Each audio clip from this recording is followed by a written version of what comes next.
It kind of hit me today that I haven't actually shown the S2000 on the channel with its new look. I have touched upon it in a few videos, I've just quickly shown it, but I don't think I've actually done a transformation video, which is kind of weird because I did expect to make this video back in April when the car was completely finished, and I didn't really get that far. So I thought today, while the sun was out on the 1st of October, we've had a better day today than we've had in all of September. I just thought today I would bring the car out and give it a quick wash because it has been in the garage. I haven't actually washed it properly since I've got it back from paint back in April because it hasn't been on the road. I also have quite a lot of plans for this year. The S2000 has been to a lot of shows over the summer, and I didn't really think that the car was as good a standard as I wanted it to be, although everyone else seemed to appreciate it, and it did come home with a prize at every single show it had been to. And I'll tell you a little bit at the end about what I'm actually planning to do with the S2000 over the winter months. So let's just go and give this car a quick wash. I'll bring it back inside and then I'll tell you exactly what has been done to this little car.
Let's get into what has been done to this car since the last time you've seen it, and let's talk about the plans for this car as well.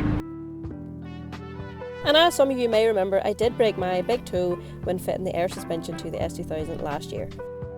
And with air suspension, you need a boot build for your air tank and your compressor, so I left the task to Paddy and Ryan.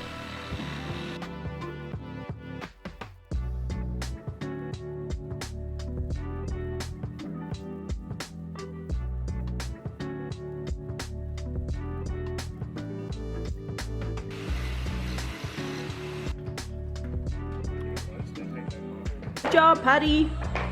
Next up was painting the S2000. My friend James painted the S2000, but he also had to make the arches wider. They just did not fit the wheels at all, so he had to fabricate them to make them fit.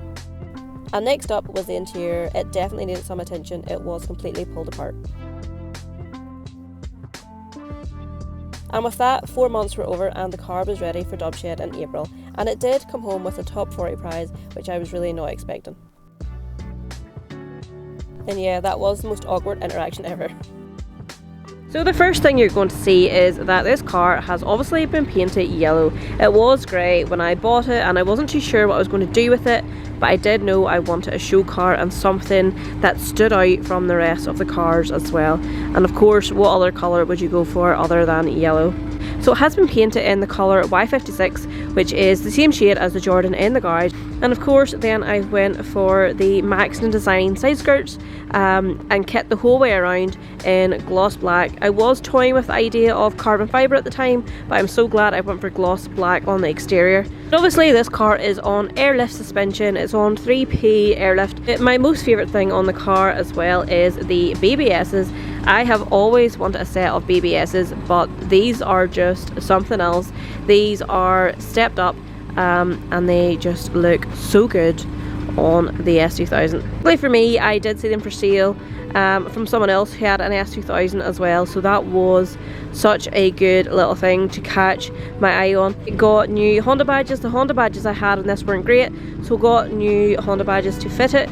And down here, whatever you call this little bit, It was like a matte black, so I just got it painted in a gloss black. Anything that was plastic has now been painted in gloss black. And even down to the indicators, these indicators were like a yellowy colour, and I went for the clear ones. They were super hard to get, they were very expensive for an indicator.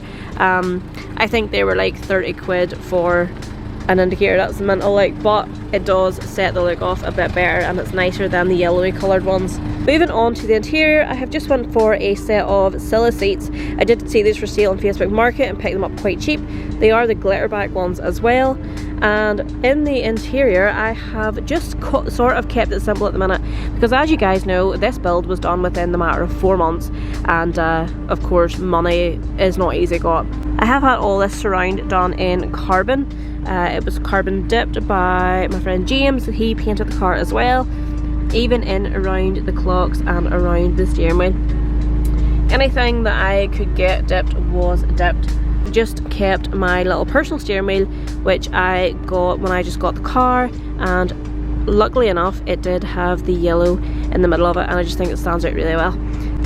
And if you are into Japanese cars and Japanese parts, you will know that you just have to have a Broadway, and I absolutely love this Broadway mirror. Just quickly open the boot and let you see the boot build.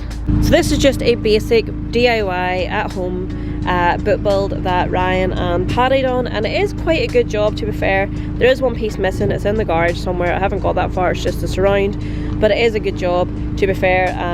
I couldn't really ask for anything else. So the plans for the S2000.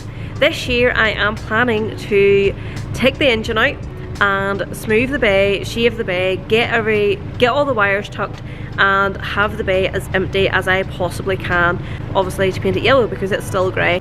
And that is the next thing to do on this car.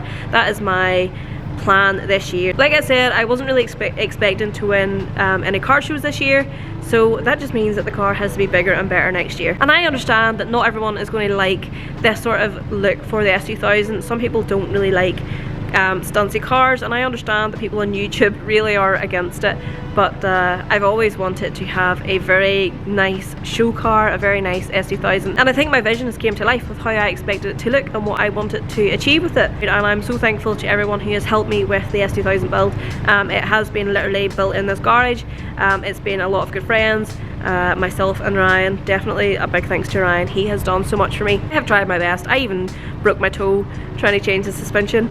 It really has been such a journey with this little car, and I absolutely love how it looks, and I am so pleased with how it is. If you are new here, please consider subscribing. Thank you guys for watching, and I will see you in the next one.